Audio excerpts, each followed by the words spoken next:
ಕರ್ನಾಟಕ ರಾಜ್ಯದ ಖಾಸಗಿ ಸಾರಿಗೆ ಸಂಘಟನೆಗಳಲ್ಲಿ ತೊಡಗಿಕೊಟ್ಟಿರತಕ್ಕಂಥ ಎಲ್ಲ ನಮ್ಮ ರಾಜ್ಯದ ಆಟೋ ಚಾಲಕರಾಗಿರಬಹುದು, ಟ್ಯಾಕ್ಸಿ ಚಾಲಕರು ಮತ್ತು ಮಾಲೀಕರಾಗಿರಬಹುದು, ಬಸ್ ಚಾಲಕರು ಮತ್ತು ಮಾಲೀಕರಾಗಿರಬಹುದು, ಗೂಡ್ಸ್ ವಾಹನದ ಚಾಲಕರು ಮತ್ತು ಮಾಲೀಕರಾಗಿರಬಹುದು.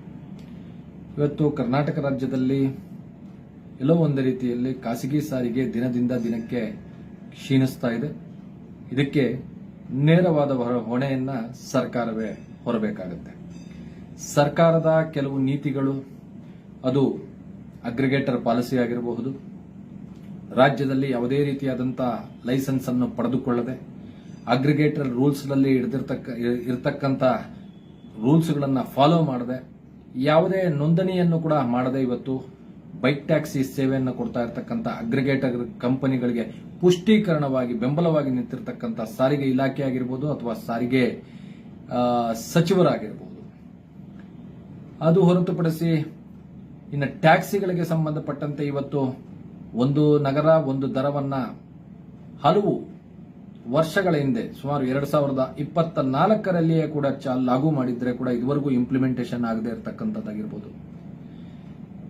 ಏನು ಬಸ್ಗಳಿಗೆ ಸಂಬಂಧಪಟ್ಟಂತೆ ಇವತ್ತು ಶಕ್ತಿ ಯೋಜನೆಯಿಂದ ಬಹಳ ದೊಡ್ಡ ಮಟ್ಟದಲ್ಲಿ ಹೊಡೆತ ಬೀಳ್ತಾ ಇರತಕ್ಕಂಥದ್ದಾಗಿರ್ಬೋದು. ಹೀಗೆ ಗೂಡ್ಸ್ ವಾಹನಗಳಿಗೆ ಸಂಬಂಧಪಟ್ಟಂತೆ ಈ ಪೋರ್ಟರ್ ಅನ್ನುವಂಥ ಕಂಪನಿ ಆಗಿರ್ಬೋದು, ಅಂಕಲ್ ಅನ್ನುವಂಥ ಕಂಪನಿಗಳು ಆಗಿರ್ಬೋದು, ಇವರು ಅತಿ ಹೆಚ್ಚು ಕಮಿಷನ್ಗಳನ್ನ ಪಡೆಯುವ ಮೂಲಕ 10%, 20%, 15% ಮನಸೋ ಇಚ್ಛೆ ಕಮಿಷನ್ಗಳನ್ನು ಪಡೆಯುವ ಮೂಲಕ ನಮ್ಮ ಚಾಲಕರನ್ನು ಹಿಂಸಿಸುತ್ತಿರುವುದಾಗಿರ್ಬೋದು ಅಥವಾ ಅವರ ರಕ್ತವನ್ನು ಆಗಿರ್ಬೋದು. ಹೀಗೆ ಒಂದಲ್ಲ ಒಂದು ರೀತಿಯಲ್ಲಿ ಪ್ರತಿಯೊಂದು ಖಾಸಗಿ ವರ್ಗ ಕೂಡ ಇವತ್ತು ಸಾರಿಗೆ ವರ್ಗ ಇವತ್ತು ಕಷ್ಟದಲ್ಲಿದೆ. ಇಂತಹ ಪರಿಸ್ಥಿತಿಯಲ್ಲಿ ಕಳೆದ ಎರಡು ತಿಂಗಳುಗಳಿಂದ ಏನು ಹೊಸ ಸರ್ಕಾರದಲ್ಲಿ ಹೊಸ ಸಾರಿಗೆ ಮಂತ್ರಿಗಳು ಬಂದಿದ್ದಾರೆ, ಸೌಜನ್ಯಕ್ಕಾದರೂ ಒಂದು ಖಾಸಗಿ ಸಾರಿಗೆ ಸಂಘಟನೆಗಳ ಒಂದು ಸಭೆಯನ್ನು ಕರೆದು ತಮಗೆ ಏನು ಪ್ರಾಬ್ಲಮ್ ಆಗ್ತಾ ಇದೆ ಅನ್ನುವಂತ ಕೇಳುವಂತ ಒಂದು ಅವರಲ್ಲಿ ಸೌಜನ್ಯ ಕೂಡ ಇಲ್ಲ ಅನ್ಸುತ್ತೆ, ಅಥವಾ ಮಾನವೀಯತೆ ಗುಣ ಕೂಡ ಇಲ್ಲ ಅಂತ ಕಾಣಿಸ್ತಾ ಇದೆ. ಸಾರಿಗೆ ಮಂತ್ರಿಗಳಾದಂತ ಬೈರತಿ ಸುರೇಶ್ ಅವರು ಇವತ್ತು ರಾಜ್ಯಕ್ಕೆ ತವರು ಮಂತ್ರಿಗಳು ಅನ್ನೋದನ್ನ ಮರ್ತೋಗ್ಬಿಟ್ಟು BMTC ಚೆಕಿಂಗ್ ಮಾಡಿದ ಮಾಸ್ಟರ್ ಅಂತ ಅನ್ಕೊಂಡ್ಬಿಟ್ಟಿದಾರಾ ಅಂತ ಅನ್ನುವಂಥದ್ದು ಒಂದು ಇವತ್ತು ಸಾರ್ವಜನಿಕರಲ್ಲಿ ಒಂದು ಅನುಮಾನ ಕೂಡ ಇದೆ.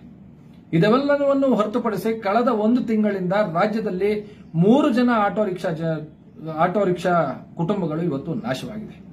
ಮೊದಲನೇದಾಗಿ ಒಬ್ಬ ಆಟೋ ರಿಕ್ಷಾ ಚಾಲಕ ಹಾರ್ಟ್ ಅಟ್ಯಾಕ್ ಇಂದ ರಸ್ತೆಯಲ್ಲೇ ಸತ್ತ, ಎರಡನೇದು ಕೂಡ ರಸ್ತೆಯಲ್ಲೇ ಸತ್ತ, ಮೂರನೆಯದು ಪಾಪ ಹಾರ್ಟ್ ಅಟ್ಯಾಕ್ ಆಗಿ ಸತ್ತ, ಪಾಪ ಮೂರನೆಯದು